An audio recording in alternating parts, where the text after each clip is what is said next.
Good morning, everyone, and welcome back to our new Sunday school class on C.S. Lewis, which I'm calling C.S. Lewis Beyond Narnia. So this class is meant to be a sequel to last year's class on the Chronicles of Narnia. So we'll be diving into Lewis's other fictional works in this class. And so, probably a good way to start the class would be to ask you if you remember which characters are depicted in the image that you see on the screen here. Which books do they represent? Who knows? Screwtape, that's a pretty clear one, right? The demon-looking character is a demon, yeah. The far left, it's kind of like an astronaut suit, right? Yes, that's Ransom, so that's from the Ransom trilogy. I did say I'm not going to call it Space Trilogy anymore, and I'll explain why. I'm actually going to save that comment for the beginning of next week's lesson, just for the purpose of time today. The character to the right of Lewis, that's a pretty generic character, and there's a reason why, because the main character of that novel is meant to be a generic, anonymous character. That character is from The Great Divorce. The Great Divorce. How about the character on the far right? Till We Have Faces. So I believe that character is supposed to be Orwell. That's the main character. It's a first-person novel. We're saving that one towards the end of the class. So if you want to see what titles are we going to be covering this summer, there you have it. You can see even the publishers call it the Space Trilogy, but every expert on Lewis will tell you, do not call it the Space Trilogy. I will explain why next week. But then we'll cover Screwtape Letters, then we'll do The Great Divorce, then we'll have Till We Have Faces. And at the end of the class, this is one I haven't yet read, so I need to read this and study for it in preparation for the final unit of the class, The Pilgrim's Regress, which was actually Lewis's first book published after his conversion to Christianity. So, if you want to see the schedule, there you have it. Today is May 11th. By the way, happy Mother's Day to our mothers. But we're going to be talking about the medieval mind of C.S. Lewis. We're going to be talking about the pre-modern influences on Lewis's thought and imagination, and how that is reflected in his fictional works. So before we get into any specific books today, I'll be grabbing quotes from various writings of Lewis today, but we're not going to start our deep dive into the actual titles until next week.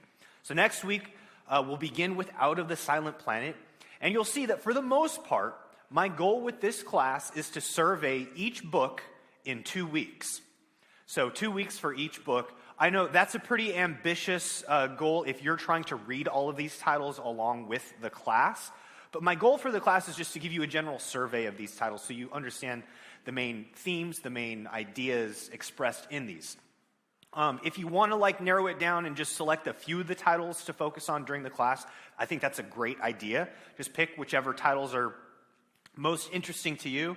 If you want my vote, I don't know if I mentioned this last week. Do you know what my favorite fictional work of C.S. Lewis is?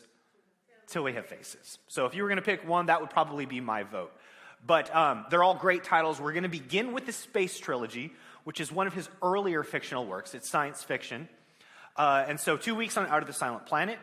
Then we're going to do 2 weeks on Perelandra. But you'll notice that we're taking a break there on June 8th because I will be absent for a family reunion that Sunday. So we'll have a combined class that day taught by our teacher, Ernie Seeger. And then we're going to do 3 weeks on That Hideous Strength. I believe That Hideous Strength is actually larger than the other 2 books combined within the trilogy. And it's very deep, it's very philosophical, so we're going to need to spend some more time on that book. So we're going to give that one 3 weeks. Then we'll move into the Screwtape Letters, and then we have The Great Divorce, then Till We Have Faces, and then Pilgrim's Regress. So that is our plan for the class. So, all of that said, are you guys ready for today's lesson? Okay, I'm going to begin with showing you an AI-generated image that I developed from ChatGPT. Okay, I had a lot of fun with ChatGPT with this class. I know that really gets on some of your nerves, but please bear with me. I think you'll like where I'm taking this. Here's my question for you. Today I want to focus on the main influences on C.S. Lewis's thought. And I've highlighted 4 individuals from history, 4 great writers from the past that influenced the thought of C.S. Lewis. Some of these faces might be more easily recognizable to you, others maybe less so. But who do you think these 4 men are? Dante's pretty clear, right? Do you guys see which one would be Dante? So we're going to talk about Dante today. He's on the far right there. He's wearing the laurel crown. You know, he's the great Italian poet from the 14th century. His Divine Comedy is his claim to fame. We'll be talking about that quite a bit today. How about any of the others? Plato's on the far left. Very good. Yes, that is Plato. And you'll see why Plato was such a great influence on the imagination of C.S. Lewis. The middle two, maybe a little bit harder. Did you say Augustine? Yeah, St. Augustine. He's the one with the, is it the mitre hat? Is that what you call it? He's the bishop in North Africa. Augustine himself was actually North African. Ethnically, he was a Numidian, which is, they're the ancestors of the modern day Berbers. A lot of the medieval and Renaissance artwork on St. Augustine was produced in Europe, and so he's often depicted as a European, but we actually know historically he was not. He was North African. The third one's probably the hardest. Not Virgil. That's a good guess, but no. We actually don't know what this guy looked like. He was killed before he was able to be painted. That's Boethius. Probably the most underrated theologian of church history. The guy who deserves to be known much more than he actually is known. He's a big influence on C.S. Lewis. He's a great love of mine. We're going to talk about who Boethius was today as well. So, those are the names. We have Plato, going back to the 4th century BC, then Augustine would be the 4th, 5th century AD. Boethius, he kind of straddled the line between antiquity and the Middle Ages. And so he's a very pivotal, influential voice representing the coming together of these two worlds. And then Dante is writing during the period of the High Middle Ages, leading into the Renaissance. So we're going to talk about how did these individuals influence the thought of C.S. Lewis. But I want to begin by highlighting, why does this matter? Why is it important for us to understand these men as an influence on the writing of Lewis? Here's what Lewis himself has to say about the importance of writers like them. Lewis says in his essay, Learning in Wartime, "A man who has lived in many places is not likely to be deceived by the local errors of his native village. The scholar has lived in many times and is therefore in some degree immune from the great cataract of nonsense that pours from the press and the microphone, or today we might say tweets and podcasts, of his own age." Take a moment and think about this argument.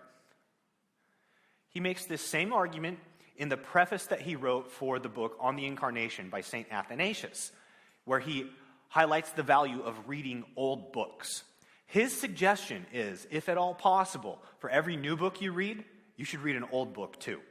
Or if that's not doable, then for every 3 new books you read, do an old book. Why are old books so important? Because they show us another culture, another worldview, another perspective with their own different biases. Nobody's perfect, of course, but their errors will be different from our errors today. We will be able to more clearly see the flaws of our own society and culture if we're looking through the lens of other cultures. That's why Lewis emphasizes reading the great books of the past. They help shed a spotlight on our blind spots. And so we are enriched by the wisdom of the past. Lewis takes this principle and weaves it into even his fictional writings. You're going to see themes from the ancient world, the classical and the medieval world, expressed even in his fictional works, because Lewis strongly believed in putting this principle into practice. So that's why it's so important for us to understand these ancient and classical and medieval writers as we look at the works of C.S. Lewis. So that's why today I think is a foundational lesson to help us understand the key themes that are going to be expressed in the titles that we'll be looking at today. So I have another question for you, trivia question. Name that movie. I think I heard part of it. The Shadowlands. Okay, Shadowlands. One word. This is a movie that came out in, I think, the early 90s, starring Anthony Hopkins as C.S. Lewis. And the actress, Deborah Winger, I think. Any of you seen, what's the movie? An Officer and a Gentleman? Okay, I think that's the same actress. And she is depicting the wife of C.S. Lewis. You might remember from last week, we talked about the life of C.S. Lewis. Her name was Joy Davidman. They married when Lewis was like in his late 50s. They had 4 very happy years together before she died of cancer, which was a catastrophic loss for Lewis. It was devastating because he really was in love with her. But this movie depicts his coming to know her, their marriage, and their life together, and him ultimately experiencing the loss of her. But what I want to highlight here is the title of this movie, which I think was originally like a stage play, if I remember right, Shadowlands. Why would the movie about C.S. Lewis be called Shadowlands? I'll give you a hint. It has to do with Plato. Who knows anything about Plato? If you've studied like an intro to philosophy class in college or something, a little bit? Okay, I'm going to give you a nugget of teaching of Plato this morning. First of all, another question for you. What is the most well-known work of Plato? His most popular book? The Republic. Okay, so I only read The Republic, well, I guess it's a little while now. 2019 is when I first read The Republic for the first time. It's a challenge to read through, but there is a lot of insight into it. The interesting thing about The Republic is I think it's almost entirely wrong in the arguments it presents, like regarding what a just city is, but it's not even clear to what extent was Plato himself putting this forward as his view of justice. But that is the central question of the book. What is justice? And so in this dialogue, so it's in the book, it's Socrates dialoguing with these other citizens of Athens, and they're talking about what is the nature of true justice. And they propose a thought experiment about, okay, if you want to know what justice is within a man, let's pull the camera back and look at what justice looks like in a whole city. Let's imagine what would the perfectly just city look like. And so then they try to come up with like different classes of citizens within the city. So you have the philosopher kings at the top that govern the city. Then you have the guardians, the auxiliary class that protect the city. And then you have the masses, the people that are the artisans and the farmers and the blacksmiths and so forth. And they each have their role. They each have their place within the society. That's what most of the Republic is about. It's exploring this question of what is justice by highlighting what the ideal just city might look like.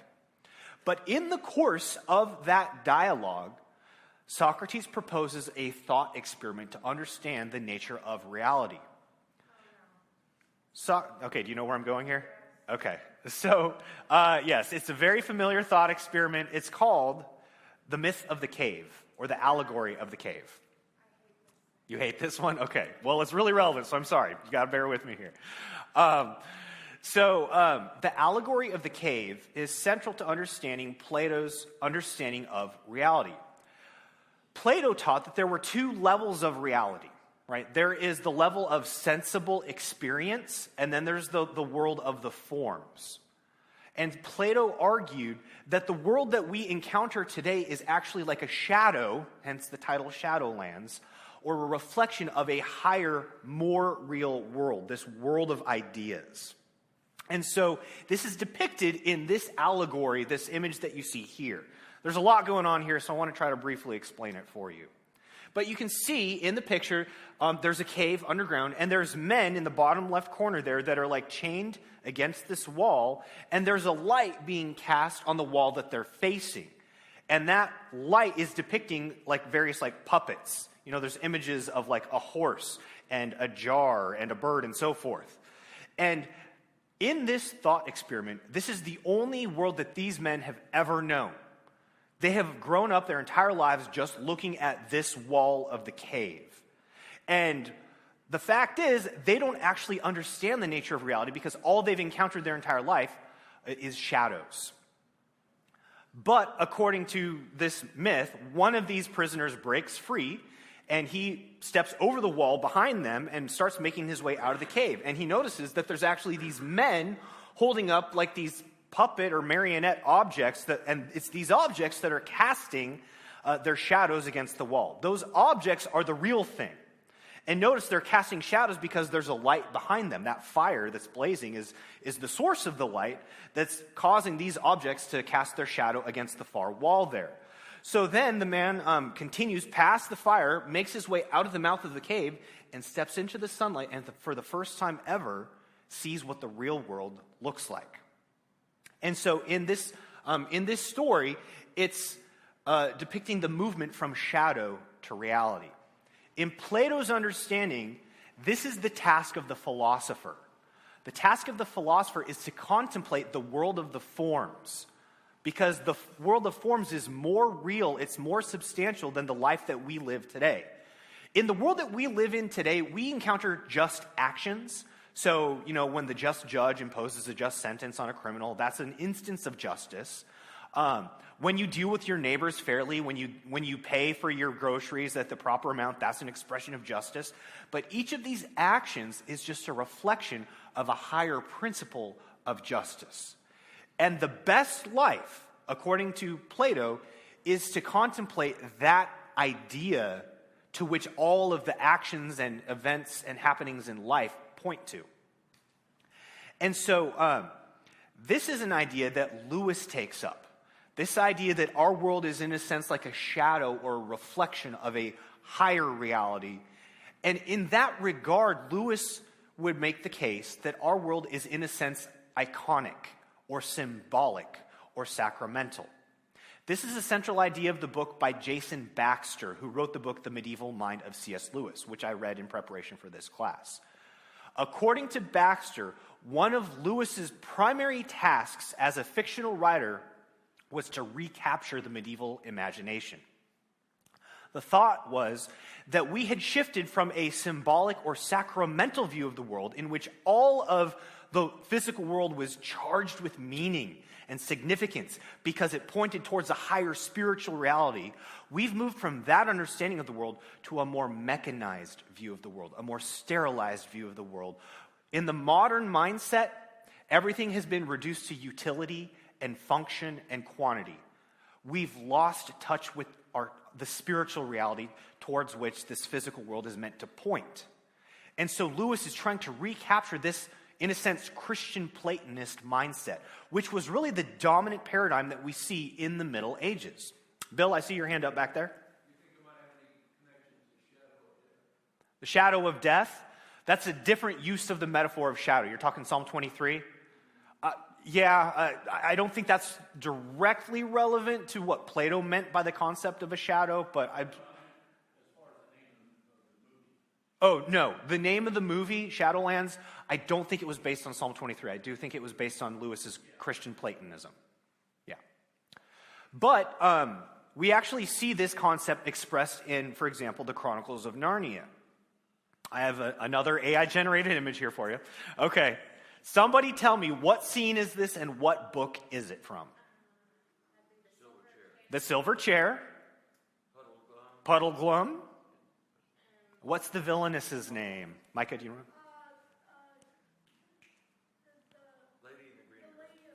The Lady of the Green Kirtle. Very good, very good. So she's the villainess in the story. So I'm not going to rehash the entire, plot line for the Silver Chair. If you're interested, go back and watch that YouTube video from last year's class. But this scene, I think, is relevant for understanding this notion of Christian Platonism. Okay? Remember, so all the characters, they go underground into this underground kingdom that's ruled by the Lady of the Green Kirtle, who's keeping the heroic Prince Rilian under a spell so that he forgets his true identity. Well, the main characters show up, they break the spell on Prince Rilian, but as they do that, that's when the Lady of the Green Kirtle approaches them and tries to cast them all under this spell. Right? And so she puts like some kind of potion in the fire or something like that, if I remember. And so they become enchanted, and she's trying to persuade them through this spell that Narnia isn't real. It's just a projection of their experience of this underground kingdom. So like the sun that you think is a sun in Narnia is really just a projection of that lamp that you see over there.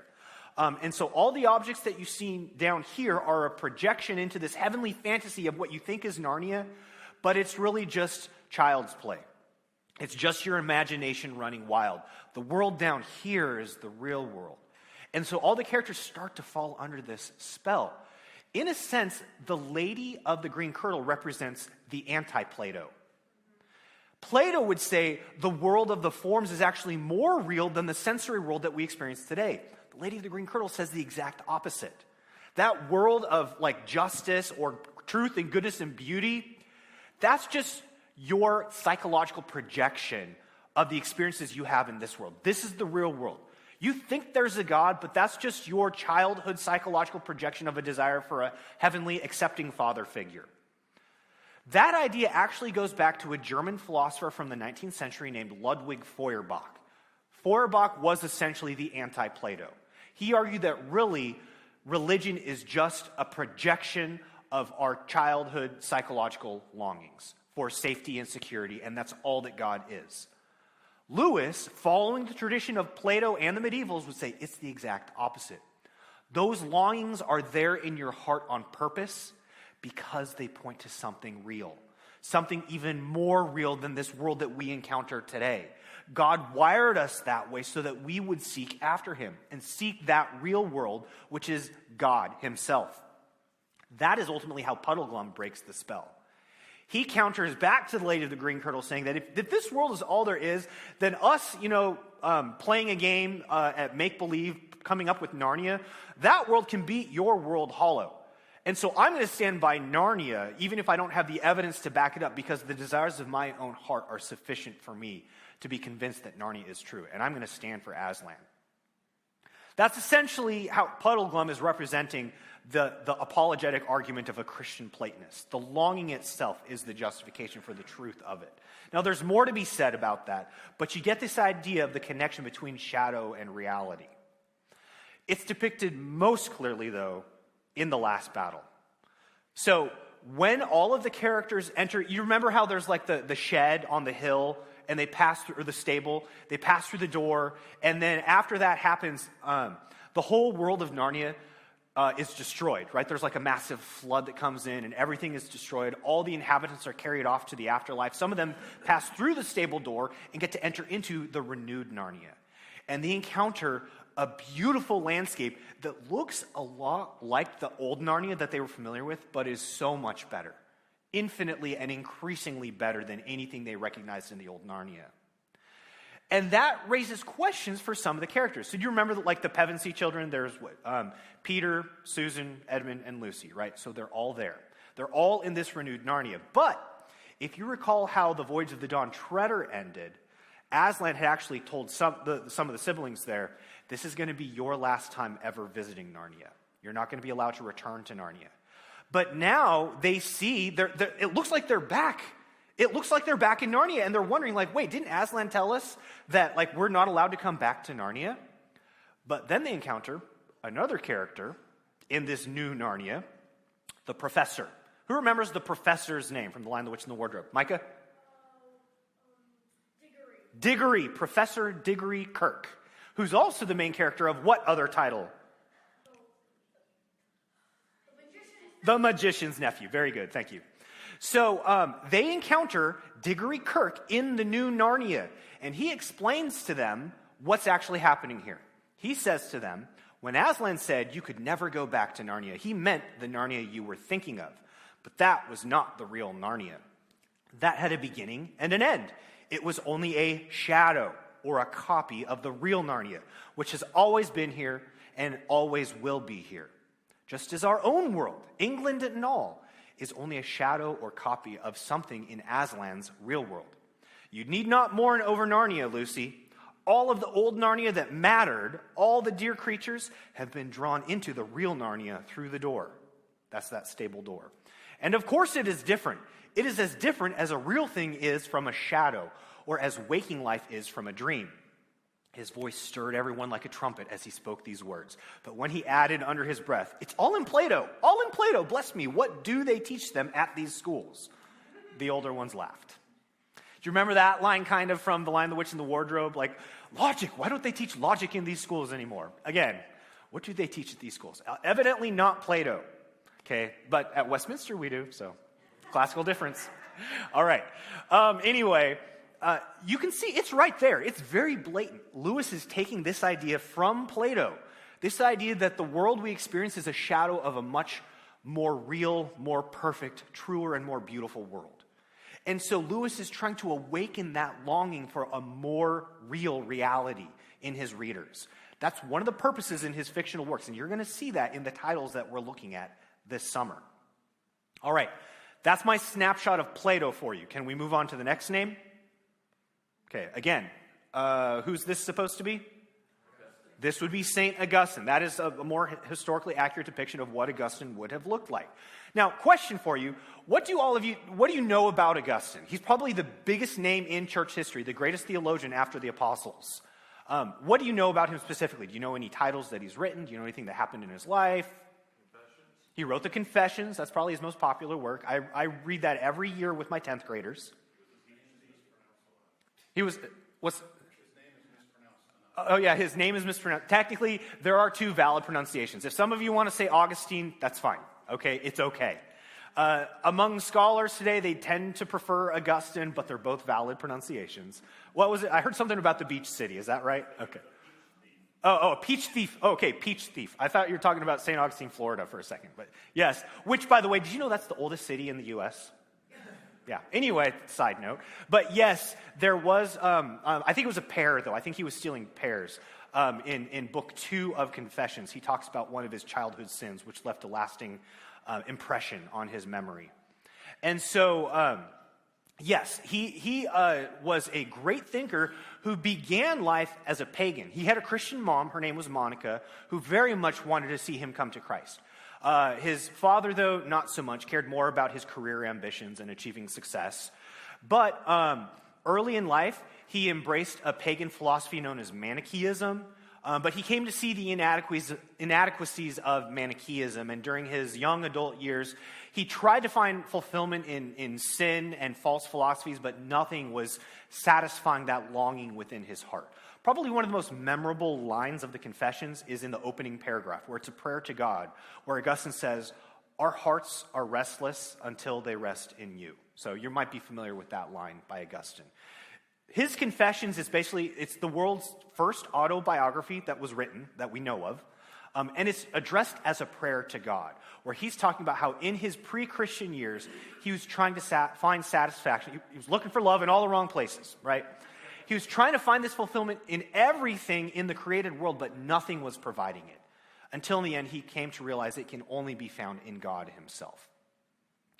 There is a key excerpt from the Confessions, from the same chapter that talks about the story of the stolen pears, and I want to read this excerpt to you, because it highlights Augustine's understanding of sin and virtue. Augustine says these words, "Truly there is a loveliness in beautiful objects, in gold and silver and all the rest. In fleshly touch there is a great power in harmony, and each of the other senses has a bodily quality accommodated to it." What he's talking about there is the pleasure we experience in sensual perception, whether that's sight, smell, touch. There's a certain kind of pleasure to be had in each of our bodily senses. Also, honor in this age and the power to command and subdue have their splendor. So honor and power, those are good things as well. And from them arises the eagerness to exact vengeance, so they can become distorted. And yet in striving after all these things, we must not depart from you, O Lord, or stray from your law. The life that we live here has an attractiveness all its own because of the due measure of its beauty and its fitting relation to all these things that are the lowest of beautiful objects. So there's a proper place to love the things of this world, whether it's pleasure or honor or power. Those things are not inherently wrong. They have a proper place. Human friendship, too, is sweet in its precious bond because it makes many souls one. On account of all these things and others like them, we make room for sin. Because of our ungoverned inclination toward these things, for though they are goods, they are the lowest goods. We abandon the better and the highest goods. We abandon you, O Lord our God, and your truth and your law. For even those lowest things have their delights, but not like my God, who created all things. For the righteous delight in God, and he is the delight of those who are upright in heart. See the idea that Augustine's talking about here, about the relationship of the different goods of life? There are certain earthly goods that are worth valuing in their proper place, but none of them are substitutes for the highest good. There's a term that Augustine used for this, and Lewis uses it as well. It's the concept of the ordo amoris. Are you guys familiar with that idea? Ordo amoris means the order of love. So within the human heart, there should be a hierarchy of values, a hierarchy of loves. First things need to come first, second things need to come second. God needs to come first in your life. Love of neighbor. And then to enjoy video games and sports and Netflix and all those things, there may be a proper place for those, but they come after the higher goods. The essence of sin is to elevate lower goods above the higher goods. That is what idolatry is. It's taking a good created thing and turning it into an ultimate thing. That's the essence of sin. Lewis talks about this idea in his essay, The Abolition of Man, which at some point, I'm going to do a whole Sunday school class. We'll spend several weeks on the abolition of man someday. It's not for this class, but I do want to share an excerpt of that title with you. In this book, Abolition of Man, Lewis says, St. Augustine defines virtue as ordo amoris, the ordinate or properly ordered condition of the affections in which every object is accorded that kind of degree of love which is appropriate to it. So all the good things in the world can be loved in their proper place and to their proper degree. But when that's out of order, that leads us into sin. A more extended quote from the same book, here's what Lewis goes on to say about this concept of the ordo amoris. This conception in all its forms is Platonic, Aristotelian, Stoic, Christian, and Oriental. All of the world's major philosophies and religions have some idea like this in mind. Lewis says, I shall henceforth refer to it for brevity simply as the Tao. That's not Teo, okay, it's Tao. How many of you are familiar with the Eastern religion called Taoism? Okay, so he's not talking about Taoism here, but there's a reason why he's choosing a foreign word to talk about this concept. But he's trying to say this is not a uniquely Christian idea. It's not a uniquely Western or a uniquely British idea. It's a universal human idea. So he's pulling a term for the same concept from a different language, as foreign of a religion as he can think of. But this idea of the Tao, it could be translated as the way. But what he's arguing here is that there is a right way to live your life. There's a right way to order your life. And all the major religions, all the major worldviews of the world recognized this principal point, except for us today. We seem to have lost touch with that truth today. Lewis goes on to say, those who know the Tao can hold that to call children delightful or old men venerable is not simply a record of psychological fact. It's not merely a subjective claim about our own parental or filial emotions at that moment, but to recognize a quality which demands a certain response. It's objective from us, whether we make it or not. So in other words, he's making an argument for the objectivity of morality. It's not just subjective preferences. It's not just one culture versus another. Anybody's opinion is as good as another person's. No, there's an objectivity to the ordering of our loves and to morality. And get this is pretty ironic. Lewis goes on to say, I myself do not enjoy the society of small children. A guy who wrote the Chronicles of Narnia says he doesn't like hanging around with kids. Because I speak from within the Tao, I recognize this as a defect in myself, okay? He knows it's not okay, because children are objectively delightful. If he doesn't enjoy being around little kids, the problem is with him, not with the little kids. Although, they have their own sin problems as well. I've come to see that raising 2 toddlers.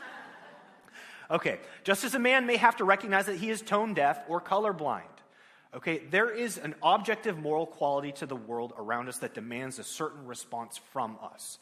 It's not just in our heads. It's not just our whims and preferences and opinions. It's true. And therefore, we need to order our loves according to that reality. We have to love first things first and second things second. Because if we don't, we bring our lives into tragedy. Lewis sums up this idea with a great quote from Mere Christianity, where Lewis says this. And you might remember me using this quote from our parenting class a couple trimesters ago. Aim at heaven, and you will get earth thrown in. Aim at earth, and you will get neither. Do you understand what Lewis means by this?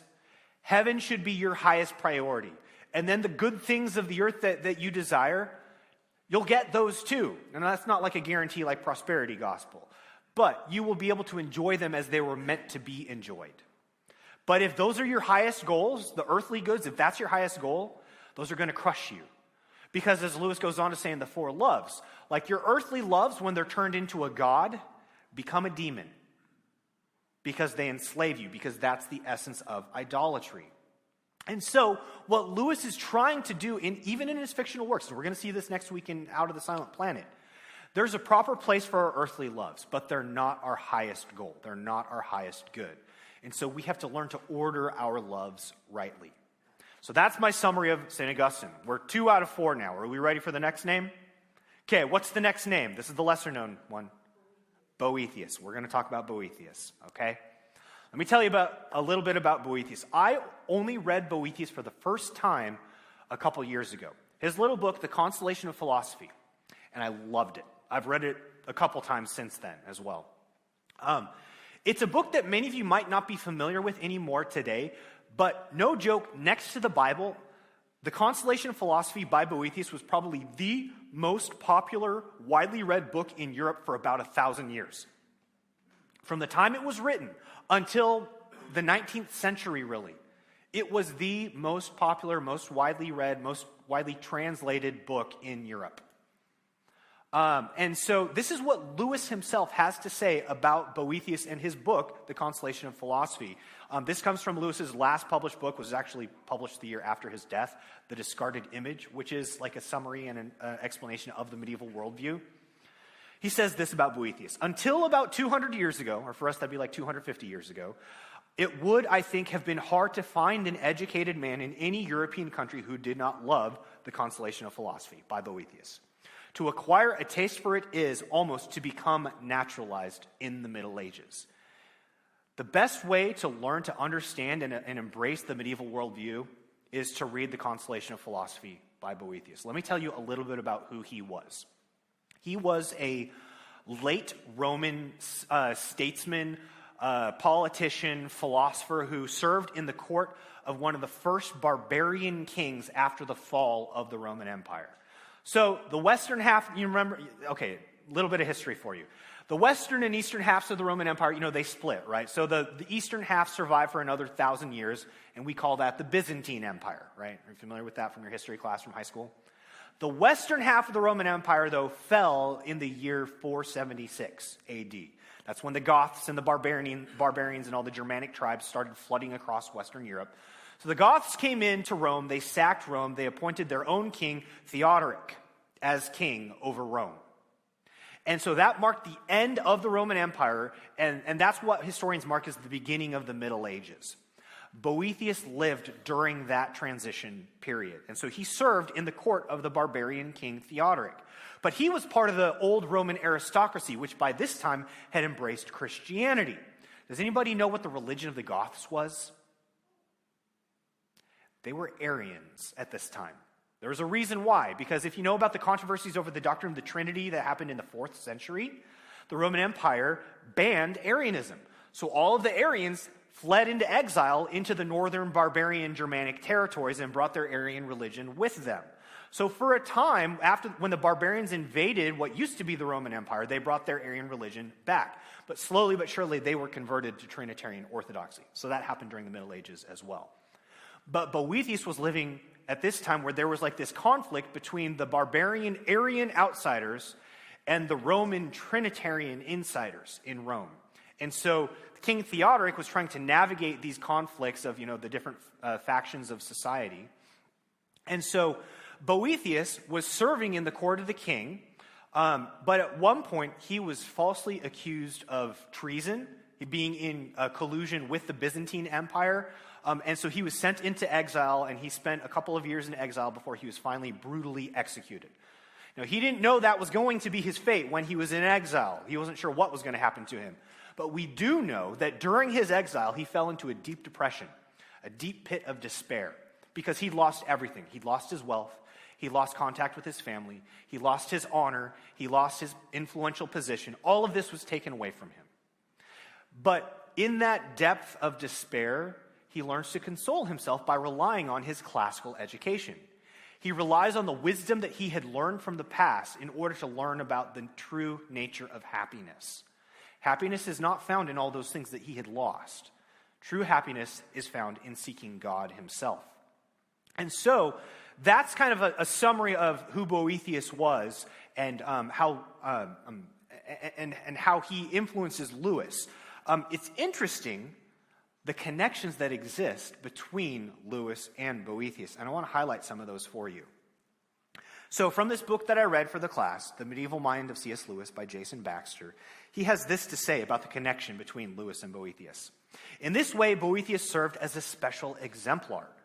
Just as the 6th century philosopher lived in an age overrun by barbarians and desperately gathered and saved whatever fragments he could from the old high pagan past, so too did Lewis feel it his duty to save not this or that ancient author, but the general wisdom of the long Middle Ages. That's the whole pre-modern era, which actually goes all the way back to Plato in Baxter's definition. And then vernacularize it for his world, which was now dominated by a new type of barbarian. Let me explain what's going on with Boethius. Okay, so Boethius, he has been exiled by this barbarian king. And he's trying to console himself by the wisdom of his classical education.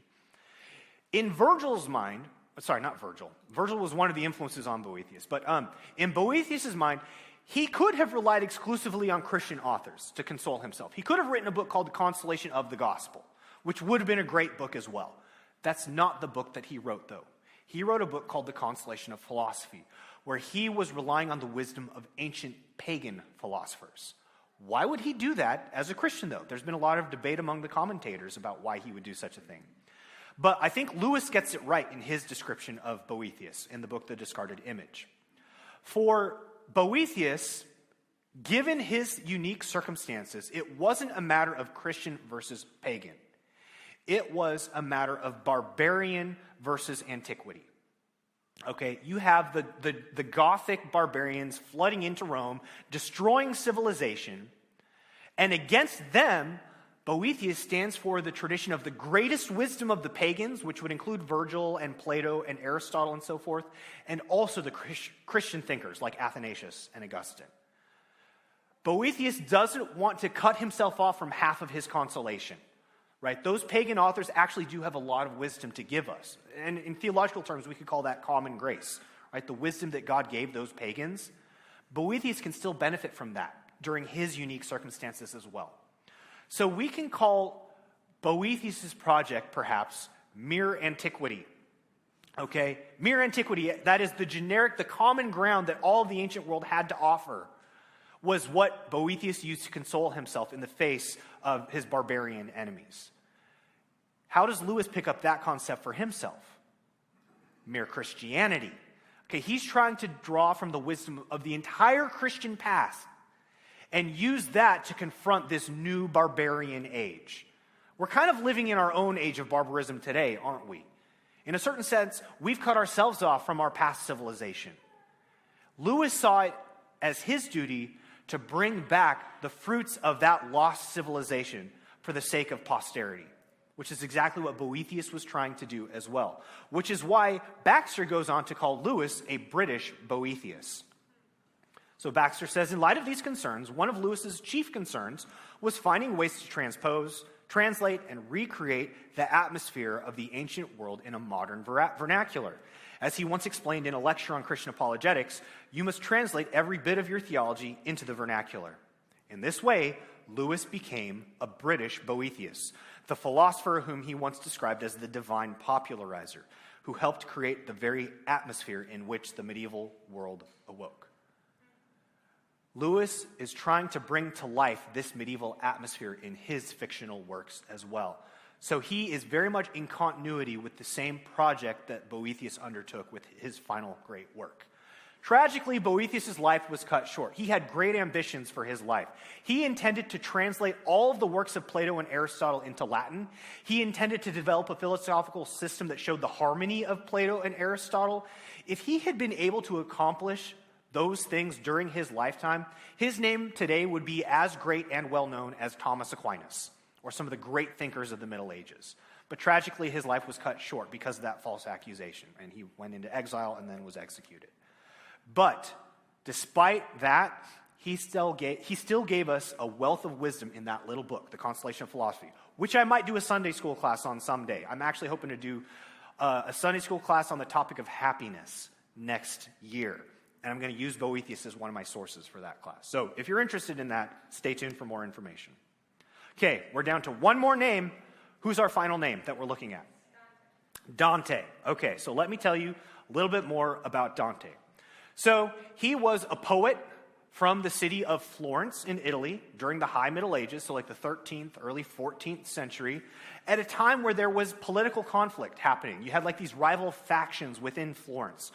And Dante at one point found himself on the wrong side of that conflict, and he himself got exiled from Florence. And during his exile, he wrote his magnum opus, his great masterpiece, the Divine Comedy, which is divided into 3 books. What are those 3 books? Inferno, that's probably the best known. Then Purgatory, or Purgatorio, and Paradiso. Those books, probably more than any other book, were the greatest influence on the thought and writings of C.S. Lewis. That is not an exaggeration. If there is one name that influenced Lewis more than any other, it would probably be Dante. You see Dante all over the place in Lewis's writings. Here's what Baxter has to say about the influence of Dante on Lewis.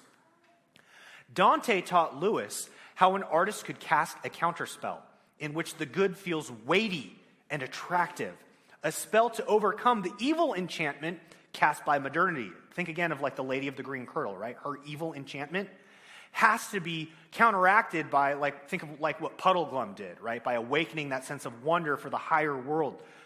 Dante does that better than any author. Lewis loved Dante because he made his heaven envelop, penetrate, invade, burn, and restlessly seek to come within. When you read the Divine Comedy, which I do think that's the greatest work of literature ever written, like not an exaggeration. I've actually talked with Daniel about this. We are thinking of, at some point in the near future, maybe doing a Dante book club. If we were to do that, I'm just curious, who might be open to doing something like that, a Dante book club? Okay, stay tuned for more information. It's still very much in the beginning brainstorming stages, but I would love to do something like that. There is so much wisdom that we could learn from going through that book together. Let me give you a brief summary of what you would find in the Divine Comedy. Okay, so it's broken down into those 3 books, Inferno, Purgatorio, and Paradiso. I found these. This is not ChatGPT, by the way. These are actual diagrams produced by people. I found these on Google. Okay. So, all right, there on the left, you can see. So here's the basic plot of the Divine Comedy. It's in the first person, so Dante himself is the main character. And he talks about how at the beginning of Inferno, he finds himself in this forest, having kind of a midlife crisis. And he encounters these 3 savage beasts, and he doesn't know how to get out of the forest. But then comes the ghost of Virgil, his greatest hero from antiquity. So if you know who Virgil was, he was a Roman poet who wrote the book. Does anybody know what his famous book was? The Aeneid, right? Which is sort of like the Romanized equivalent of the Odyssey. So it's the story of the founding of Rome. There's the character Aeneas, who is one of the original Trojans, who flees after the fall of Troy and then goes on to found the city of Rome. And that's told in poetic form in Virgil's Aeneid. He was the greatest inspiration on Dante. So Dante, in this Divine Comedy, says he encounters the ghost of Virgil, who says, if you want to make your way out of this forest, you're going to have to go down before you can go up. I'm going to have to take you through the regions of hell and purgatory before you can ascend to the heights of heaven. And then, not only will you escape this, this forest filled with beasts, you're going to rediscover your true self. You're going to rediscover your true purpose. But you're going to have to re-educate. You're going to have to get an education in the true nature of sin and vice and virtue. And so Virgil accompanies Dante through the circles of hell. And so each circle is dedicated to a different type of sin. And they're arranged in a hierarchical order based on the gravity of the sin. So at the top is the abode of Virgil himself. The virtuous pagans who did not believe in Christ but lived as virtuously as they could, they're consigned to a region at the top of hell called limbo, where they don't experience torment, but they do eternally experience unfulfilled longing. And so that's where you would find Plato and Aristotle and Socrates and so forth. Below that, you come to the circle of the lustful and gluttons and the greedy and the wrathful. These were the people who didn't know how to control their animal appetites. It wasn't necessarily that they acted out of malice. They just could not control the desires within them. So those are the lesser punishments, still significant punishments, but you'll notice these are the wider circles. Most of the sinners that are punished in hell are guilty of these relatively lesser sins against the appetites, right? The animal desires. But below that, you get into those who are punished for malicious sins. So you get the sins of violence, the sins of the heretics, and then those who commit acts of violence either against others, so murderers, acts against God, acts against the self. And below that, you get into the circle of the fraudulent, those who actually use their intellectual powers to defraud people, to wrong them, to coerce them.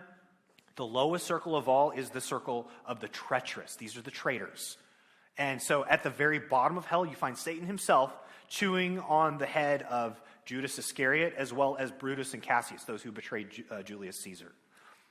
So that is the depiction of Inferno. And along the way, and this happens in each of the books of the Divine Comedy, Dante encounters characters from actual history, as well as from classical mythology, like Greco-Roman mythology, and contemporary figures from his own city of Florence. So what you find in the Divine Comedy is this grand synthesis of all of the sources of the past, both historical, mythological, and contemporary, arranged in poetic form, but also philosophically. It's a commentary on the nature of sin as well as vice. So as he ascends, after he makes it through the bottom of hell, he goes through the center of the earth and then comes out. So Dante believed in a spherical global earth, comes out the other end, and he encounters a mountain on an island opposite of where he had entered Inferno. And that mountain is arranged hierarchically as well, and it represents purgatory. The sinners here are saved. They did come to faith in Christ, at least at the last minute, but they still have to go through a process of purgation. Now, of course, we have differences, as Protestants with this understanding of purgatory, but it is a great description of the Christian life of sanctification. We don't necessarily believe this happens to us after death, but this is what we go through during our Christian lives. And so you can see what Dante has to do as Virgil accompanies him all the way to the top of Mount Purgatory is burn off these vices. He has to be cleansed of these vices within his own heart. And along the way, he encounters believers who are being purged of these sins as well, until he reaches the top, which is an earthly paradise, where he visits his new guide. So Virgil can go no longer on his journey anymore. Virgil, because he's a virtuous pagan, has to return back to limbo. He cannot accompany Dante on the next stage of his journey. Once Dante reaches the top of the mountain there, which is earthly paradise, which is like a repristinated Eden, he needs a new guide. Who is the new guide for Dante once he reaches the top? Does anybody know? Beatrice, okay? Beatrice was a real historical person. I think Dante had only seen her twice in his life. She was a woman who lived in Florence, but died of an illness at a very young age. But Dante believed she was the most beautiful woman he had ever seen. And so for Dante, he idealized her to be like the representation of divine beauty and grace. She is the guide for Dante as Dante ascends through the circles of heaven. And so Dante ascends through each of these circles of the heaven where he encounters different characters with different virtues until he reaches the highest, the fixed stars which represent the theological virtues of faith, hope, and love. Then he ascends to the circle of the angels until Dante himself encounters the beatific vision, the happy vision of God himself in the highest heaven. This might look familiar to you if you remember the whole Planet Narnia theory from our Chronicles of Narnia class. This was most definitely an inspiration to Lewis. If Michael Ward's theory about Planet Narnia is correct, this, I think, is the strongest evidence for it. You could actually line up a lot of the books of the Chronicles of Narnia based on these circles of heaven, but we're not going to revisit that because that's not the purpose of this class. Let me wrap this up with just a couple more quotes and then we'll be done. Here's what Baxter has to say about the influence of Dante.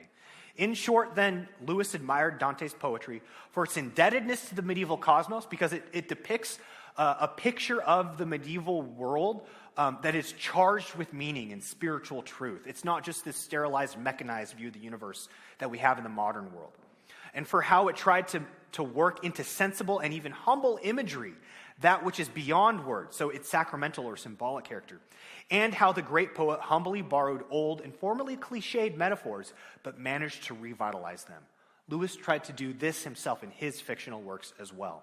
So one of the books that we'll be using as we explore the fictional writings of C.S. Lewis is another book that I'm working on right now called Reflecting the Eternal, Dante's Divine Comedy in the novels of C.S. Lewis. There's a chapter dedicated to each novel showing how that novel reflects the writings of the Divine Comedy. So this is by Marcia Daigle Williamson, and I'll close us with this quote. Understanding the relationship between Lewis's fiction and Dante's poem is important because, although it is no secret that Lewis's imagination was shaped by the medieval and Renaissance literature he loved so much, his appreciation and understanding of Dante provided a major key to the shape of that literary imagination. The links between his fiction and Dante's poem demonstrate Lewis's lifelong belief that the modern age has much to learn from the past, in this case from an author in the distant past whose story, characters, literary techniques, and Christian worldview are still relevant today. Whew. Okay, we've looked at Plato, we've looked at Augustine, we've looked at Boethius, and we've looked at Dante, and we've seen how each of these great writers of the past influenced the imagination of C.S. Lewis. And we're going to see that influence as we look at each of his fictional titles one by one, starting next week with Out of the Silent Planet. We'll spend 2 weeks on that one. With that said, let me ask, are there any questions or comments about anything we've talked about today? All right, if not, can I close us in prayer and then we can head to corporate worship? Let's pray. Heavenly Father, we do thank you for this class. We thank you for an opportunity to study your truth, your word, and your world, and particularly in the writings of C.S. Lewis. We pray, Lord, that this class would be edifying for our members. We pray, Lord, that it would enable us to draw closer to you. So we thank you, Lord, for this time we have together. And we thank you, Lord, for the opportunity to come together in corporate worship as we praise your name. So we give you the glory in Christ's name. Amen. Thanks, everyone.